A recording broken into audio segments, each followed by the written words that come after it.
What's going on, everybody? My name is Matt. Welcome back. If you're new here, I am all about music and especially guitars, finding new guitars, checking out guitars, reviewing them, and giving you my unbiased opinions, hopefully. Today, we are looking at episode 2 of the trade series. In my last video, I reviewed a Jackson Dinky JS22. We received it in not the best condition, fixed it up, kind of did a demo on how to set up a guitar to play really well, and we traded it for another guitar, and that guitar is this. This is an ESP LTD EC330 in trans purple. Now, I did not really receive it like this when I got it. It was a bit worse for wear. There was a lot of oxidation on the hardware. The strings were a bit oxidized as well. There was a lot of loose ends and scratches. Some of the finish had been chipped. Seems like it may have been dropped, and I came to find out that the electronics didn't work at all. So I think the overall value of the guitar was worth the trade,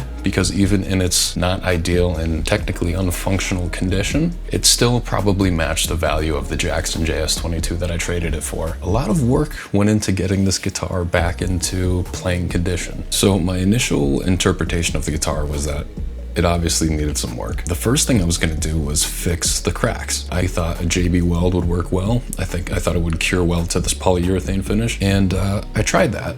We colored the JB weld, the epoxy. It matched the black finish well enough. It's kind of like a charcoal, dark charcoal black color, for lack of a better word. And it seemed to go well until it just wouldn't cure. So I'm not sure if I didn't mix it well enough or if the dye was a bit too strong, but I had let it sit for about a week and it just was not curing properly. It was kind of like a rubbery consistency. Very well could have been user error, but I was not happy with the wait time and how long it would have taken to essentially cure and to sand down, especially when the directions claim that it should be hard and workable within 5 to 15 minutes. So then I went to my next step, and that was super glue. I found a thin line CA glue, and it was very liquidy in consistency, so it was able to seep into the cracks. And on top of that, I also found a India ink, but it's essentially a dye for the super glue to make it black. So I did the drop fill. The color matched greatly. I proceeded to sand it down, and unluckily, I took away some of the finish of the remaining area of the guitar. So what I mean by that is the drop fill was fixed, perfectly colored in, but the surrounding finish now had some paint removed on it. And I know this seems like a very rookie mistake, and I agree with you. I think I could have done a better job at sectionalizing what was pre-existing and what was not, but I think the problem really lies with how these guitars were initially made. Sometimes with these cheaper Indonesian guitars, I don't want to say they're cutting corners, but they are in a lot of senses to save money, right? So the layers of paint compared to something on a USA-made guitar or a Japanese-made guitar, they're using a lot less. When I tell you it didn't take many swipes or many passes with sandpaper to get rid of the paint, it wasn't much at all. I was genuinely shocked at how quick it came up. I kind of put myself in a negative feedback loop trying to touch up the surrounding paint while matching and evenly surface leveling the drop fill. So that turned into a whole fiasco. So I'm in a position now where I have the surface leveled, it is buffed, it is polished, but there is a clear streak, and this is as close as I have gotten after probably 6 or 7 attempts at drop filling, waiting for it to dry, sanding all the way up through 200 grit to 3000 grit, buffing with Meguiar's compound. It was a process, so very time consuming and a lot of effort on my end for something that seemingly isn't like a really expensive guitar anyways. So I got to a point where I told myself, this is just how it's gonna be. And unfortunately, I don't have access to the best equipment. I'm in an apartment. I don't have a workbench. I can't just pull out like a sanding gun or really spray any spray paint in here, so I had to rely on drop fills. So I was very limited, but I am proud of what I was able to accomplish here. So that was almost like kind of demotivating in a way.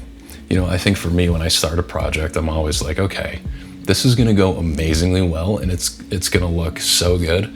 Nobody's gonna be able to tell. And then you sink hours into a project and it just doesn't come to fruition or anywhere near your expectations. And it's kind of a punch to the gut. But if I'm being realistic with myself, I'm happy with sealing it and having it be smooth and polished and look relatively good in my opinion. There's a lot of setbacks with this guitar. There was a lot of like moments where I was expecting to do something and then it didn't turn out that way. One good example of this is the tuners. I have some auto sol metal polish that I acquired, and my intention was, because the tuners that were on it were oxidized and they were exposed to very humid environments, and it being a 13-year-old guitar, somewhere around there, it initially had a gray, like kind of like a dark gunmetal gray coating on a lot of the metal pieces. And I thought it would be a good idea, you know, maybe we can use some Autosol polish and kind of bring that color back to life. It started stripping the gunmetal silver paint right off of it, so the chrome was exposed. And I was like, well, that's not good. So as you can imagine, I had to go each individual piece of hardware, each tuner, the tone knobs, the bridge, the tune-o-matic, everything I had to rub with Autosol polish, and it's not like it came off quickly. So I put myself in a rut, and I managed to get a lot of that gunmetal silver off and just have like the chrome look. But even then, like, it was so spotty. It looked so bad, guys. I was so frustrated. So I'm like, you know what? Screw it. If I'm gonna be upgrading this guitar, if I'm gonna be trading upwards, if I'm going to expect somebody to wanna trade me a better guitar, I should put some incentive into wanting to have a guitar like this. So I said, screw it. The tone knobs looked like garbage. Even with the polishing and everything, the oxidation just really took a number on it. I said, you know what? Let's get some locking tuners. They'll be brand new. They'll look great. They'll be functional, which will add value potentially in a trade. And you know, the new tone knobs, they were disgusting. So for $5 you can get some pretty nice looking ones. So yeah, got the new tuners on the neck, got some new tone knobs on the body, and then I went to go and plug it in. The electronics didn't work. So I took a multimeter to it. Both preamps and the pickups were shot, and I bought new 25K potentiometers because it was an active system, rewired everything just to confirm this. Did not work. I was very frustrated and disappointed, thinking I would have to get new pickups for this guitar, which I actually just took out pickups out of my GW2. They had humbuckers that actually sounded really good. I just had some Seymour Duncan P-reels and I really wanted to put them in my so I did that. So that brings us to the point. I had some extra humbuckers lying around, and those are what I put into the guitar now. A lot of one step forward, two steps back scenarios with this guitar, but I think it has a cool system now. As I was taking them out of the I realized that these pickups were capable of coil splitting. They were 4-conductor pickups. So I said, maybe that's another selling factor, right? Maybe that's another incentive for somebody to want a guitar like this, the ability to coil split. So I purchased some 0.47 microfarad capacitors, and I got some push-pull 500K tone pots, and by the grace of God, I didn't have a wiring diagram, so I used Seymour Duncan. I took a multimeter to the pickups to find the north and south poles, and we got them in. So that was kind of a pain, but we did it. The frets were actually in good condition. That was the one saving grace of this guitar. The neck was great. I did want to polish up the bindings a bit. I'm not sure if you can tell, but there are some hairline cracks in the binding. The problem with trying to fix these is that they are dyed from the factory. They kind of have that worn, aged, beige, yellow look to them. If you sand them down, it exposes pure white. So because the rest of the binding is covered with a polyurethane, it just realistically wouldn't be a smart move to try to get the hairline cracks out and remove the yellowing, because it would probably just be a much bigger job that was not worth it. Yeah, I left it as is, but functionally speaking, this guitar I think is in great condition now. Worth mentioning, I had to get a new output jack and a new switch because the switch was toast. I'm going to try to come up with a virtual summary of my expenses and how much I got the guitar for in the trade, the seeming value of the guitar in the trade, and I'll put that on camera now.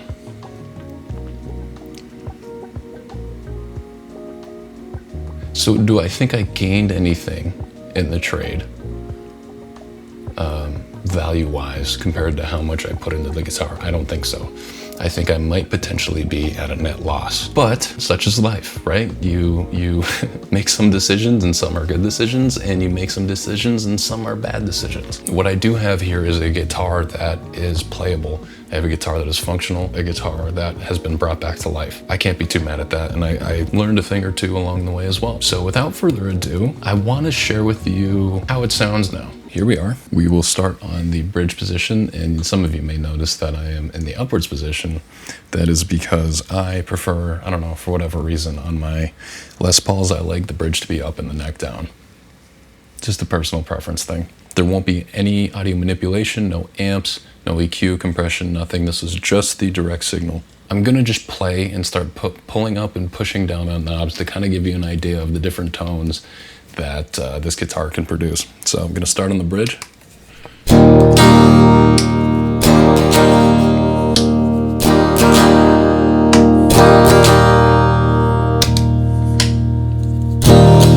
Now we're on the neck.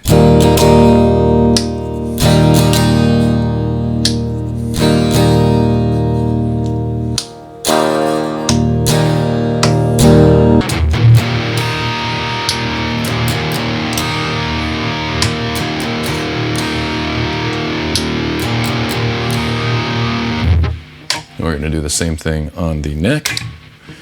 I'm going to go up and down with the phase shifting.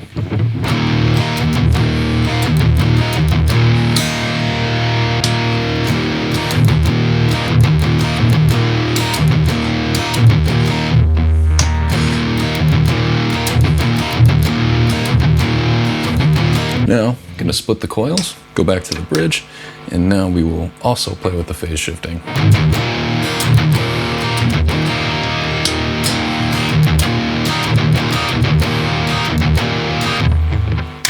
Neck, split coils, no phase, but I'm gonna go up and down.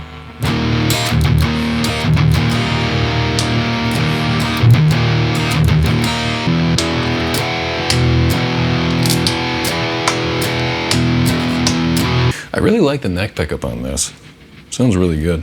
The bridge is a little bit thin.